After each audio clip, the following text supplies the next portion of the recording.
گردن کو کاٹ دیا۔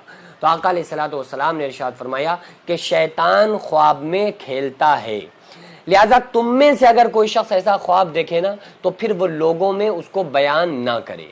کیوں؟ کیونکہ شیطان تو خواب میں کھیل رہا ہے۔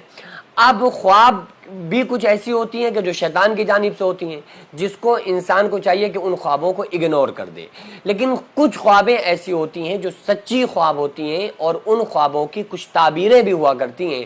تو وہ خوابیں جب تک ہم کسی کو بتائیں گے نہیں، پڑھے لکھے کو، عالم کو، مولانا کو، یا خواب کو سمجھنے اور جاننے والے کو، تو ہم اس کی تعبیر کیسے لیں گے؟ جبکہ جو نیک بندے کو جو صحیح اچھی خواب دکھتی ہے، جو وہ فرشتے کی جانب سے ہوتی ہے، تو اس کی خواب کا کچھ نہ کچھ مطلب بھی ہوتا ہے، اس خواب کی تعبیر بھی ہوتی ہے۔ تو وہ ہم بتائیں گے نہیں تو کام کیسے چلے گا؟ اور آقا علیہ الصلوۃ والسلام نے خواب کو بتانے سے منع بھی فرمایا ہے کہ خواب کو کسی کے سامنے بیان نہ کیا جائے۔ تو اب ہمیں یہ سمجھنا پڑے گا کہ کون سی خوابیں ہم لوگوں کے سامنے بیان کر سکتے ہیں اور کون سی خوابیں ہم لوگوں کے سامنے بیان نہیں کر سکتے ہیں۔ شیطان کی جانب سے آنے والی خواب جو ہے اس کو بیان نہیں کیا جائے گا، آقا علیہ الصلوۃ والسلام نے منع فرمایا ہے۔ لیکن وہ خواب جو فرشتے کی جانب سے ہوتی ہے اس کی کچھ نہ کچھ تعبیر بھی ہوا کرتی ہے، تو اس کی تعبیر ہمیں پوچھنے کے لیے کسی کو بتانا بھی پڑے گا۔ لیکن اب سوال یہ پیدا ہوتا ہے کہ ہمیں کیسے پتا چلے گا کہ یہ خواب فرشتے کی جانب سے ہے اور یہ خواب شیطان کی جانب سے ہے؟ خواب جو ہوتی ہے وہ 3 قسم کی ہوتی ہے۔ پہلا خواب فرشتے کی جانب سے، جو اچھی خواب ہوتی ہے جس کی کوئی نہ کوئی تعبیر بھی ہوا کرتی ہے۔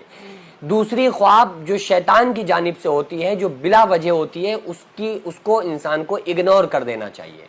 تیسری خواب جو انسان کے ذہنی خیالات کی وجہ سے آتا ہے خواب، ایسی خواب کا بھی کوئی مطلب نہیں ہوتا ہے۔ تو اب ہمیں یہ پتہ کیسے چلے گا کہ کون سی ہماری خواب فرشتے کی جانب سے ہے اور کون سے خواب ہماری شیطان کی جانب سے ہے، اور یہ خواب ہمارے ذہنی خیالات ہیں؟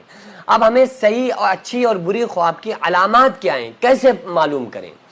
تو یاد رکھیے کہ یہ سمجھنا پڑے گا کہ اگر کوئی نیک انسان خواب دیکھ رہا ہے اور رات کے اخیر پہر میں خواب دیکھ رہا ہے، علامہ ابن سیرین رحمۃ اللہ علیہ فرماتے ہیں کہ اگر کسی انسان نے، نیک انسان نے خواب دیکھا اور رات کے اخیر حصے میں دیکھا، یعنی جو انسان سوتا ہے اور سونے کے بعد فوراً خواب آنے لگے، تو وہ انسان اس وقت تک گہری نیند میں نہیں ہوتا ہے، تو وہی خواب اس کو نظر آ رہے ہوتے ہیں جو وہ باتیں کر رہا ہوتا ہے، جو اس کے ذہن میں ہوتا ہے، جو 4 5 10 دن پہلے کچھ سوچ رہا تھا، وہی اس